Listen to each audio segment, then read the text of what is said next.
may nagpaabot sa atin. Parang kinikilabutan ako eh. Dahil hindi po ito nangyayari. Kasi ang uwak, aabot lang ang uwak ng 20 or 5, 10 kung magsama-sama sila. Pero itong ipinapabot sa atin, kung totoo man ito, libo-libo ng uwak nakita na mataan sa taas. Iwan ko lang kung saang lugar. Ang gusto ko lang ngayon na matugunan po ang nag-request kung ano daw ang ibig sabihin nito. Masama po ba ito o ano? Alam po ninyo mga idol, bihira lang talaga na makakita ka ng uwak na ganyan kadami.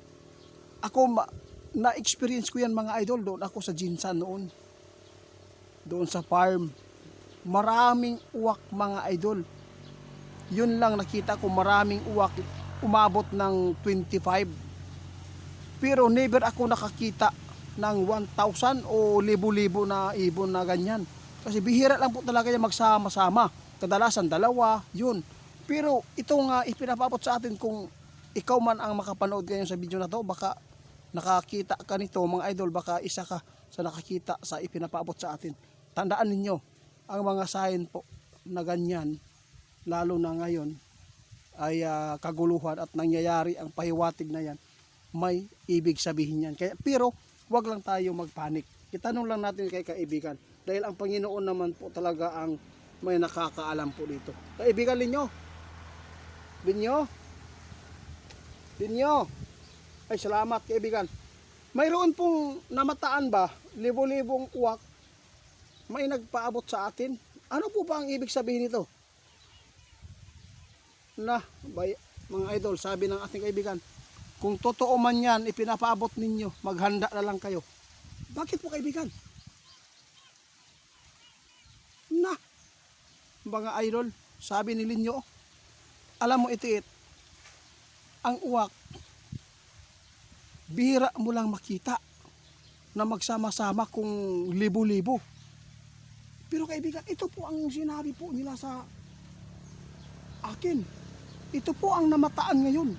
Napakaraming uwak daw, libo-libo. Umabot ng libo-libo daw. Piskot. Masama daw ito mga idol. Mas lalo pala. Magkakagulo po ang mundo natin. Paghandaan po ninyo ito ha. Kung totoo man po itong sinasabi ninyo, alam po ninyong uwak mga idol.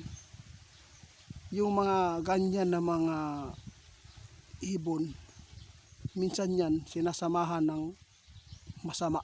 Yung ibon na yan. Yung mga kulay nila maitim.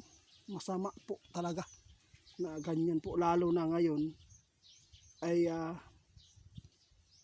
nagkakagulo ngayon pa na mataan. Ibig sabihin nito kaibigan, masama talaga ang pahiwatig po. Ha?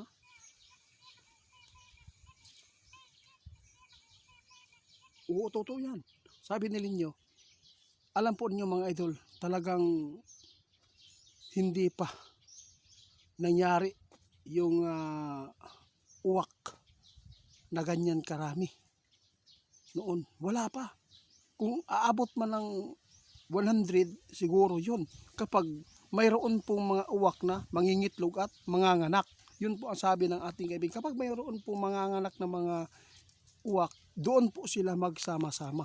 Pero itong libo-libo, may ipinapahiwatig, may pangitain na masama. Sinabi po ng ating kaibigan, mas lalo daw makasagupa tayo ng kaguluhan ngayon at maraming mga tao na masasaniban. Dahil siguro sa kahirapan mga idol, gagawa ng masama. Mag-ingat po kayo sa mga nakikita po ninyo. Pasalamat tayo, mayroon pong mga followers na may tiwala sa atin.